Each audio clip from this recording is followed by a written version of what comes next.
Now, I have learned a lot more about how to explain risk, because if somebody tells me that by doing something I double or treble my risk of it, I get very frightened. But if I know that my actual risk is so tiny that doubling it or trebling it makes no difference, I stop being frightened.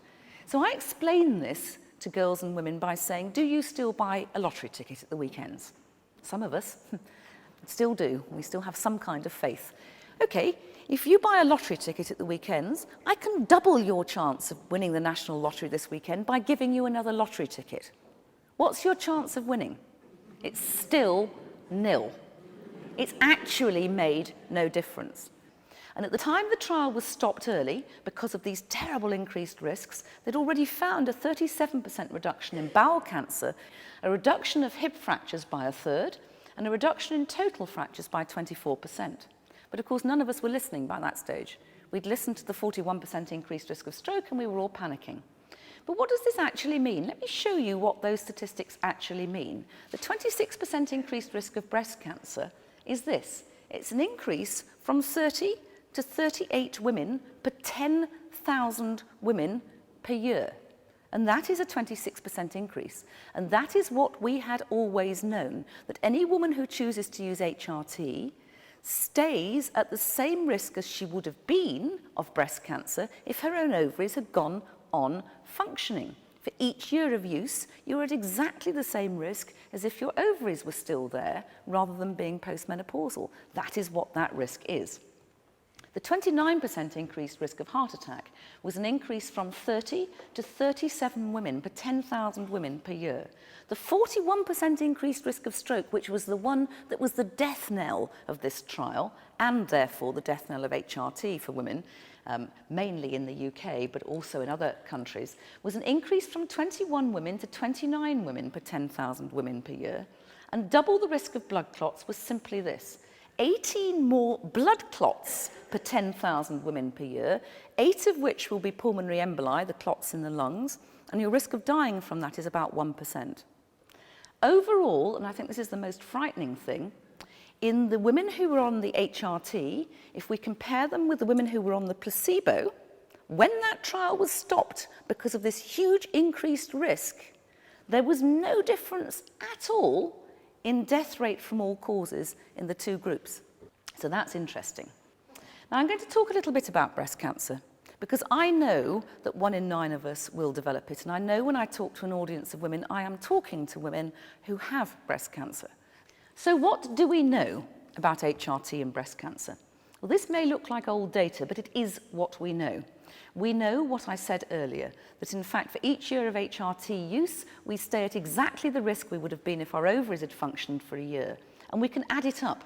We can say that if the normal rate of breast cancer is 45 out of 1,000 women by the age of 65, if you have used HRT for 5 years between the age of 50 and 55, then by the age of 65 there will be an extra 2 women with breast cancer.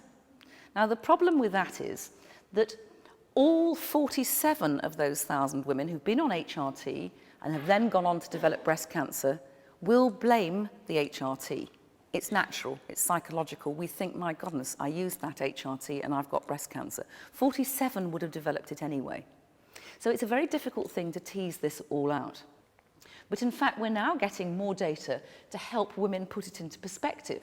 So that if you look at risk, we can talk now about the risk of breast cancer being increased by us being overweight, or having postponed our first pregnancy until after the age of 30, or by drinking more than 3 units of alcohol a day, 3 small glasses of wine. That increases our risk by 38%. So we have to be able to put this into a picture. So the 27% increase that we get with HRT is in fact something that we need to put into the spectrum of all the other risks which are part of our life. We now know from looking at all the trials that in fact, if you use HRT at the genuine young age, round the time of the menopause, and use it for about 5 years or so, that HRT reduces total death rate in women under the age of 60. And in fact, overall, there's no change in all-cause death rate, even in women over the age of 60. So we're putting it now into perspective. And we're starting, even as early as 2004, 3.5 years ago, to have some good news stories coming out about it again, that the health scare over HRT may be unfounded. Women on HRT can prolong lives before starting at the age of 60. And then we get some reports saying that there's been a U-turn on the risks of HRT, and this is by Jenny Hope in the Daily Mail, that millions of women may have been scared into abandoning HRT unnecessarily. So this is what we pick up and read all the time. And I think it's fascinating that it's a very difficult world to actually make our choices in. So what women ask me is, well, are there other forms of menopause therapy if I find I can't struggle through? If I'm really not struggling through, or I would like to protect myself from something, what can I do which isn't to do with replacing my hormone? Well, one of the things that's been ongoing for many, many years now is the idea that our own natural estrogen has really good benefits, but also some risks. And that's what I've been saying to you all morning, that they're attached to using HRT are some risks of keeping ourselves estrogenized, even though it is our natural hormone for longer. So the boffins, the scientists, for many years have been trying to find something which would have the good estrogenic properties but not the negative ones. And one of the first to come out was called tibolone, and it has estrogenic properties and progestogenic properties and, interestingly, some testosteronogenic properties, which means it gives us a little bit of sex drive and all sorts of things as well. But what about using something else? Is HRT unnatural? Well, we now know that replacing estrogen is particularly important for women, let's say you've had a premature menopause. Now, that's something that I will never cease to say. Whatever our choices may be when we go through the natural menopause, if that happens to us when we're in our 30s or 40s, for some girls, sadly, as early as their late teens and their 20s, then they were not designed to be without estrogen, and they should be offered, and it should be promoted that they have estrogen replacement until they get at least to the natural age of the menopause. Now, the reason I say this is because with the breast cancer scares, with the HRT scares, what has happened is a lot of very young women have been told they have had the full amount of HRT they can have. Oh, you've had your 5 years, it's now too scary, it's going to kill you, while they're still only in their late 30s or their 40s. And that's wrong. And there's a very good society called the Daisy Network that actually works with women who've had premature or early menopause. And it's one of the things that we really need to promote, is making sure that younger women realise that if it's happened to them, sadly, that early in life, that they have a different set of choices from the choices that we have when we get to the genuine post-menopause. What about the alternative or complementary options? Well, I don't know if any of you read the newspapers recently, but 2 books have been published about alternative medicine, one of which has been co-authored by Professor Edzard Ernst, who's the Professor of Complementary Medicine at the Exeter University School of Complementary Medicine. So he's a very renowned man. And he has done studies on all the alternatives to HRT. And there is absolutely no evidence at all that any of them, apart from black cohosh, are any better than placebo. And that's even only to do with controlling symptoms. So we know that black cohosh is better than placebo at controlling symptoms, and we know that's a fact. Now, black cohosh is not a phytoestrogen. It's not a plant-derived estrogen. It is just a herb.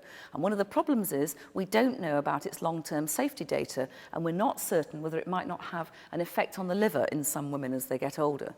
So part of the problem with all of the things that we might offer as alternatives is we have no safety data. We cannot say they necessarily work, and we certainly can't say they're necessarily safe. And finally, I want to talk for a few more minutes on what I call silent postmenopausal problems, the things that most women find it very hard to admit to, even to their closest friends, and very few ask their doctors or nurses for help. They're very unaware of how common the problems are, and they're confused by the medical terminology. We've heard about vaginal dryness, and we know that our vagina becomes sore and it can burn and itch. We very rarely talk about the changes in appearance of the vulva, which isn't a family car. We should perhaps talk about it more commonly as the lips. But we very rarely talk about it. And I have had women in their 70s come to me saying, Is it normal for me to look like that down there?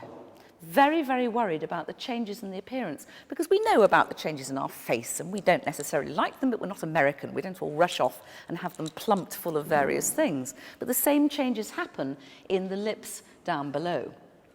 We get thinning of the vaginal skin, which is easily damaged and poorly lubricated, and friction can cause pain.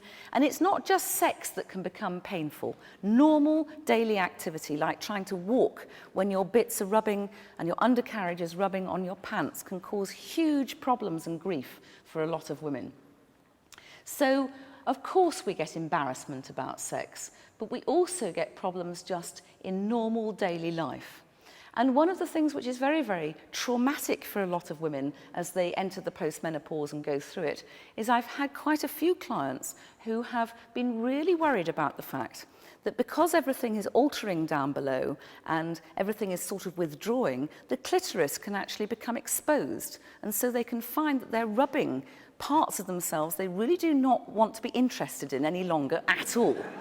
And they get very, very traumatized, not surprisingly, by the physical and emotional problems that that can lead to. But you know, we need to know that these things can at least happen, because the women who come to me feel this huge burden of guilt, and they are incredibly ashamed that these awful things are happening to them. And it's not just them, it's all of us.